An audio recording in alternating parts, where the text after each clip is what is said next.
speaking, answer short question guided practice. This is a very simple question type. You'll hear a short question and you have to answer it. And your answer should be just a word or a couple of words. You should not try to make full sentences, just a word or a couple of words. The focus should be on understanding what the question is. Try to understand and remember the key phrases, key words in the question, because then you can give your answer based upon them. All right, let's go to the first question. Where would you go to see aquatic animals in an indoor setting? The answer is an aquarium.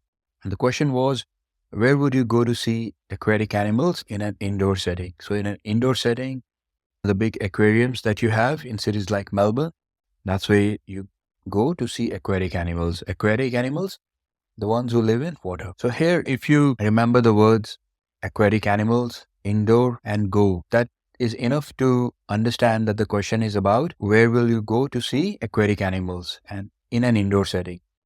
You see, all parts of this question, there are many words which are relevant.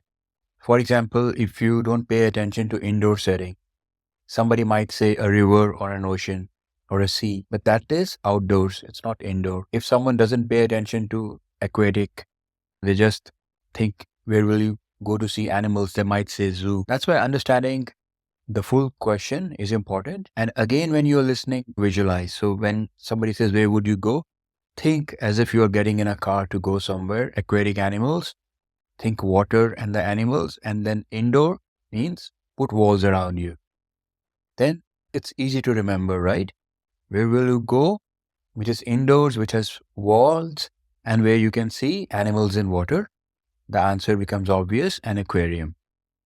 Let's look at the next question. Here you go.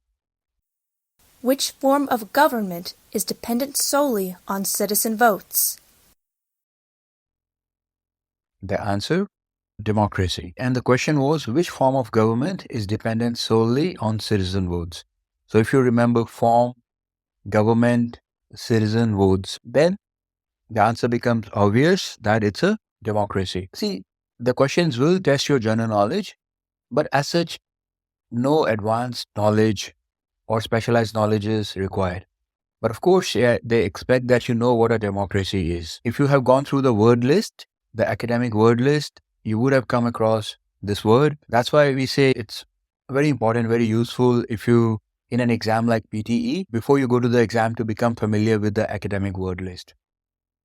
So any concept or word that you are not familiar with, you will come to know if you just go through the word list. And when you are going through the word list, understand the meaning, understand how that word is used in a sentence, and then also try to learn the pronunciation, okay? And keep it simple, all right?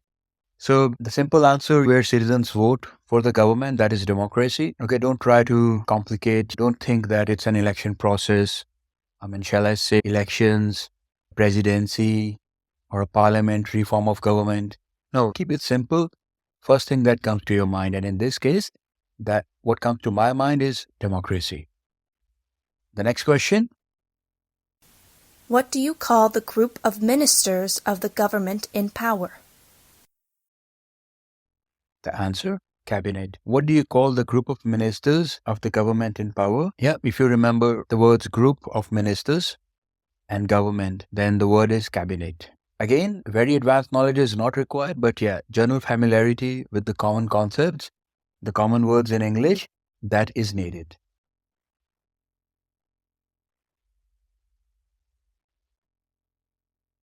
Let's look at the next question.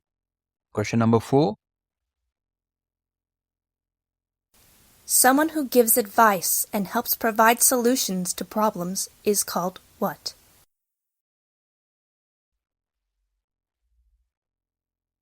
The answer is a consultant. Someone who gives advice and helps provide solutions to problems is called what? A consultant. Now, you might think that the answer maybe is advisor. And yeah, that would also be fine. As I said, don't complicate the most obvious answers. So for some of these questions, there can be different answers. A consultant, an advisor, a mentor in some cases. So those kind of words, they are acceptable. Don't waste too much time thinking which is most appropriate. But also don't try to overcomplicate. What comes to your mind, the first word that comes to your mind, use that.